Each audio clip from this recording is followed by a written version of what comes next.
When you talk about industrial agriculture in the last 50 years, the first thing that comes to my mind is climate change, which is becoming more and more of a concern. And agriculture plays a big role in that, and in particular, livestock production. And I'm wondering, is there an inherent conflict between the paleo diet, which is saying, eat more dense, rich foods, nutrient-dense foods, and the ability of the planet to withstand everyone eating, fresh red meat, for example? So there's a big difference in the environmental impact between meat that is pasture-raised meat that's raised sustainably and meat that is raised in confinement feeding operations, and those really can't even be compared. They're such a different end product, and it's such a different process. And there's quite a lot of debate now in the scientific community about this, and people like Alan Savory and agronomists like Peter Ballastat have argued that pasture-raised animals can actually be carbon negative, meaning they fix more carbon from the atmosphere than they would emit in terms of their production. That's one aspect of it. So there's still a lot of debate and discussion about that. The second is that the paleo diet is in some ways more about what you don't eat than what you do eat. It doesn't necessarily have to be a meat-heavy diet, although that's how it's often interpreted. And in some places in the world, for example, the Kitabans in the Pacific Islands and the Tukasenta in the Pacific Islands and many other cultures who followed a paleo type of diet didn't eat any meat at all. They ate fish and then fruits and starchy tubers. Other cultures ate more poultry, perhaps.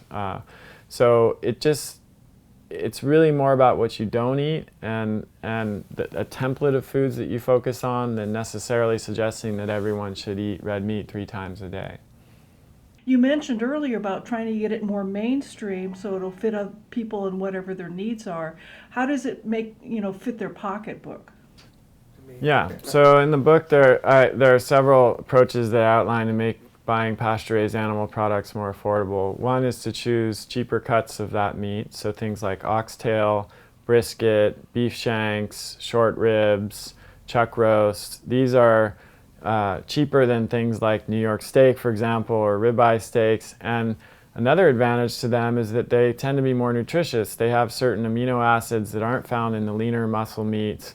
And they're quite delicious if you know how to cook them well. That's why you see them on the menus of a lot of fancy restaurants. If you slow cook them or you roast them at a low temperature over a long period of time, the tougher collagen fibers break down and they start to really melt in your mouth. So you can use those cuts of meats. You can even get bones and make bone broth, which is really nutritious. You can buy meat in bulk, which many people are starting to do directly from a farmer. There's a website called eatwild.com where you can go and look up a local pasture-raised farmers. You cut out the middle person, you're going to save money that way. And if you buy in bulk, you can split it up. For example, you can get like a quarter of a cow or a half of a cow at a time. You can split that up with friends and put it in your freezer. And you often will pay half or even less than half for your meat that way.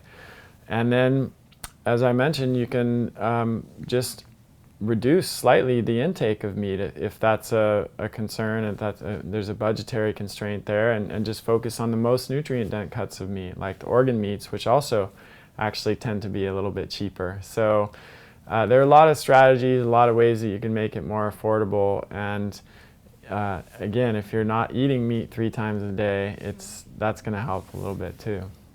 100 years from now, when people look back at all these diets that have been going around for many, many years and have come and gone, where's the paleo diet gonna rest with all of that?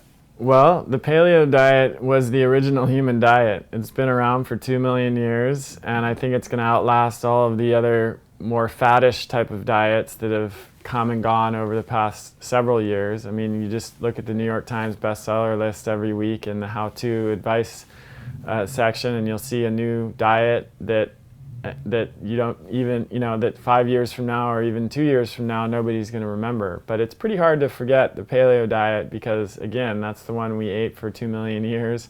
That's what our bodies evolved on, and I think that there's going to be a growing awareness of it, not a diminishing or declining awareness of it over the next 50 years.